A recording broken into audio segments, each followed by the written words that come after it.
You want to support Roland Martin Unfiltered? Be sure to join our Bring the Funk fan club. Every dollar that you give to us supports our daily digital show. There's only one daily digital show out here that keeps it black and keep it real as Roland Martin Unfiltered. Support the Roland Martin Unfiltered daily digital show by going to RolandMartinUnfiltered.com.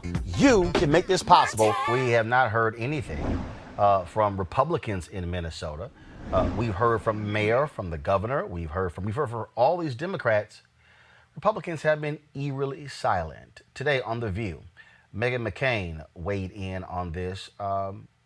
Very interesting comments, powerful words. Listen to this.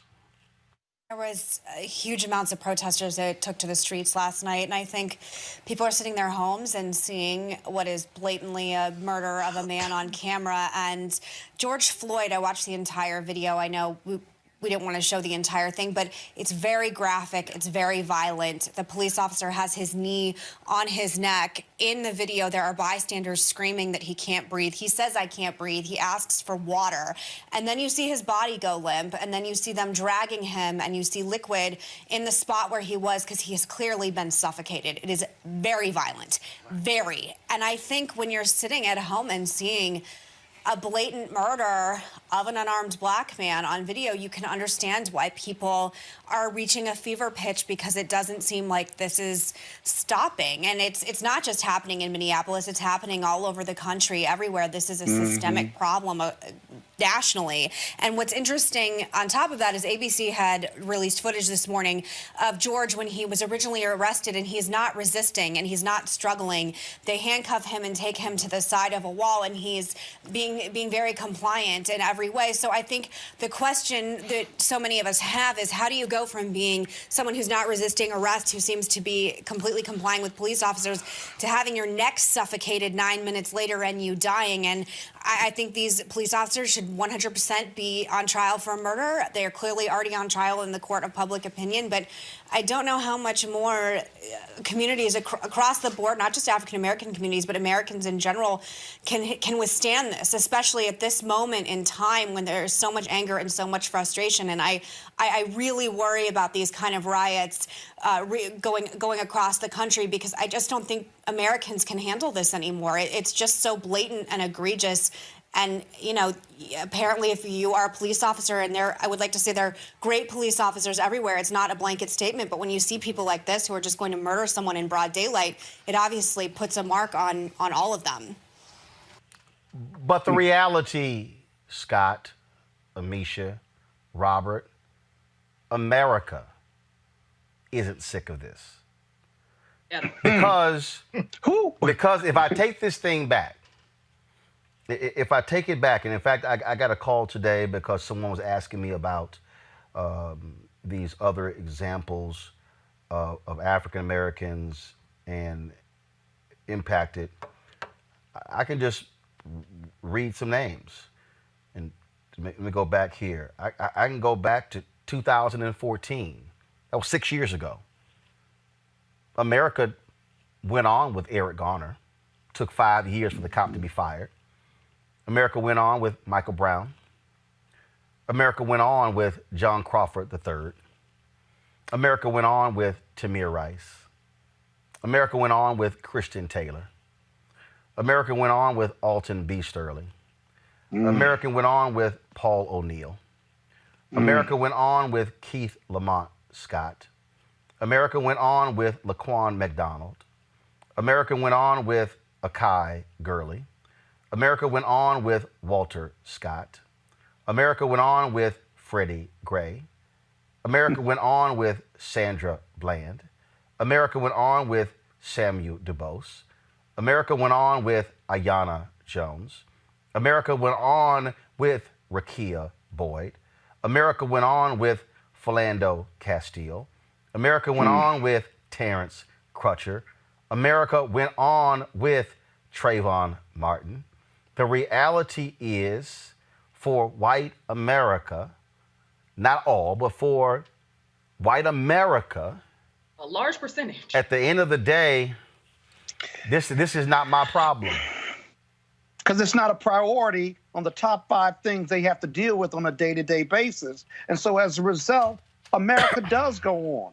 But until America realizes its promise of freedom, justice, and equality to all of us, not just some of us, it's going to continue to go on. And let's get one thing straight. I'm tired of hearing about bad apples.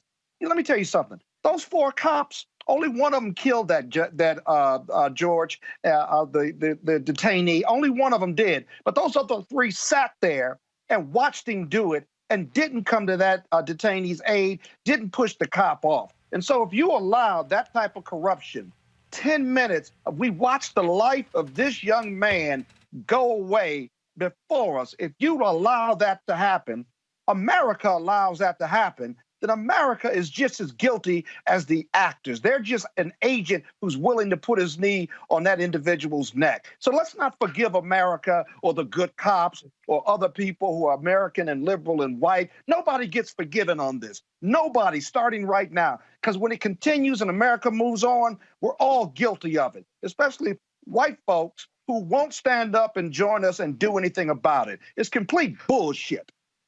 And Roland, to Scott's point, the reasons you saw the reactions from the crowd, the reason you saw the reaction from the other officers was because that was not out of the ordinary. That is something that you can tell from the reactions of those individuals that happens all the time. That was That's not right. They knew. This one went excessive, but they're used to being treated that way. It's part of the continued dehumanization and treatment as second-class citizens of African Americans in this country. Right. And the fact that That's right. can be normalized, the fact that we see it so often in Black communities, whether it's in Atlanta, you have red dog raids, or in other cities where you had detainees treated like Guantanamo Bay in Chicago, human rights abuses across the country. When you have a normalized mistreatment of African Americans in this country, then that's how you have this quote-unquote cavalier attitude that the police officer showed while having his foot on that man's neck. And let's also remember that if there was no video in this case, nobody would have believed it happened.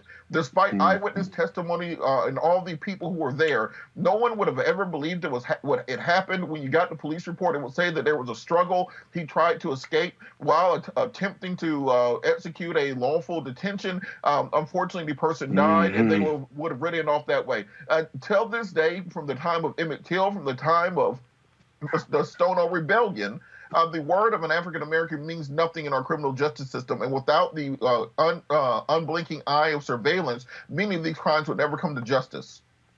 Amisha. And even when they do come, what we end up seeing in many cases is these individuals completely walking away and walking off. There's a frustration that I have with the roll call that Roland did a moment ago, and not just because it's tragic in and of itself, but because America sees these instances, these heinous instances, many of them see them back to back to back, and white America does nothing. It's almost like that scene out of Hotel Rwanda when it is, you see it on TV and then you go back to eating your cereal. This is what we're seeing happen across America on a regular basis. White America has become so conditioned to Black people consistently being in the struggle and having to struggle and supporting the institutions that cause that struggle, that they are not trying to be a part of any level of change. I agree with A. Scott. When those officers were there and they watched their fellow officer knee this man in the neck and hold him down for minutes while he was literally begging for his life, dying in public, and they did nothing.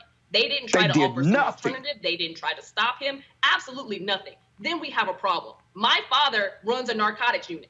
He's seen this video and several others of officers who've gone above and beyond and been completely reckless in the way that they detain individuals. This is not something that there is a good cop, bad cop narrative around. If you're watching this, if you know and you're a part of a policing entity that gets through with this, regardless of whether or not you're the cop who has your knee on someone's neck or not, you are just as much a cooperative force as the guy who did it. Exactly. And who's giving these guys guns, Roland? Who's qualifying that officer to get a gun, a badge? He was wearing an American flag on his uniform while he was killing this young man with his knee and suffocating him with no compunction whatsoever or regret about it. Who's giving these police officers guns and shields to kill under color of law? That's another whole level of the thin blue line we've got to look at and we've got to fix. Robert. And Roland, on that point, the saying isn't one bad apple, I guess we'll do nothing. It is one bad apple spoils a bunch. And despite decades of this going on in the African American community, you can go back to Watts, you can go back to the 1930s, you can go back to the Atlanta race riots in the early part of the last century. What we have seen is a lack of interest in changing the way that we police Black communities, ensuring that we actually have policies. They put together, we're going to have sensitivity training for the officers. We're going to make sure that they get out of the cars and talk more to the community. You have to have fundamental changes, and you have to address the infiltration of white supremacist organizations and white nationalists into police organizations that's part of the problem in this country. Well, again, it's just like I made the point yesterday when I was talking about the Pentagon spokesman who was complaining about the New York Times story on these military bases named after white supremacists. But they said nothing when the Military Times came out with their story where more than half of soldiers of color talked about witnessing racist incidents. What I keep trying to explain to people that they have to understand, we are dealing with white racial resentment right now. Even though whites are the majority in this country, it is this fear of Black people. It has been this fear of Black people since we first were brought here. It is this fear of Black people in every instance. And what we have done as Black people, we have done everything. We've modified our hair. We've modified our clothes. We've changed how we talk. We've changed how we walk. We have done everything to make white people in this country comfortable, but then you still will have your Central Park Karens with Amy Cooper. You still will have all these different people. You still will have them, even when we are just doing what we're supposed to be doing, they will still get involved with it. Folks, back to that Roland Martin unfiltered video in just 1 moment. All right, folks, we want you to support the Black-owned company Ceek. Mary Spio, a sister, she created these amazing headphones. I love it being black and gold. I know, Scott, it's all good. And again, they are 360-degree sound headphones. Y'all should have a slideshow. Y'all should be rolling. Thank you very much. She created these Bluetooth. You can listen to them for gaming as well. Folks, the sound is amazing. Let me tell y'all something. I've got about 10 pair of headphones. I've got Bose. I've got a whole bunch of them. But these 4D 360-degree headphones are amazing. They've got a great discount for those of you who support this show. You can use this code to get these headphones. They're phenomenal. Right there. All you got to do is go to Ceek.com, use the promo code RMVIP2020. RMVIP2020. In addition to that, folks, she created this virtual reality headset. All right, so come back to me, guys. So this is real simple. If you go to Ceek.com, or if you're looking at some 360-degree videos on YouTube, you simply place your phone right here into the headset. And then what you do is you just put the headset on, just like this here. And so you can then watch these virtual reality videos here as well, folks. I'm telling you, it's a whole different experience when you've watched a VR video or a 360-degree video, because what happens is the way it's shot, you can literally look all around you, and that's the whole deal. In fact, we're gonna next week, hopefully we're gonna have it taken care of. I actually shot some 360-degree video right here in our studio, and so we're gonna upload it so you can be able to see literally this entire set. You can see the whole set. You can see what's on the side, what's on the behind. It's pretty great. So go to Ceek.com and you can get this VR headset or you can get these headphones right here. Don't forget, use that promo code RMVIP2020. We support Black-owned businesses. This is a sister. She's a native of Ghana. She actually created these devices. She has that site, Ceek.com, and so it's some great stuff there. So please, we want y'all to support Mary Spio and Ceek.com. Don't forget, RMVIP2020.